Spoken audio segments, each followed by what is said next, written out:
बसा पाहुणं बसा. मग पाहुणं गाडी घेऊन आलाय का? घरापर्यंत गाडी घेऊन येणार होतो, पण पायऱ्यावर गाडी चढत नाही म्हणून चलत आलो. तुम्ही बसा इथंच, आम्ही आमच्या दीदीला घेऊन येतो.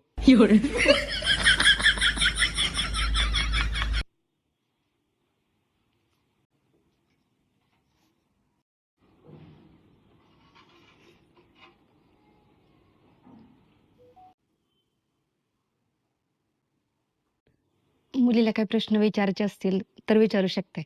नाव काय? सुनीता. तुम्हाला स्वयंपाक येतो का? होय. धुणं भांडी जमते का? होय जमते की. आणि बाकी घरातली कामं सगळी जमतेत का? होय. बर, तुला मुलगी पसंत आहे का? होय फोडायची का सुपारी लगेच? होय होय फडा. हो थांबा. पण मला पगार किती देणार हे ठरलंच नाही की.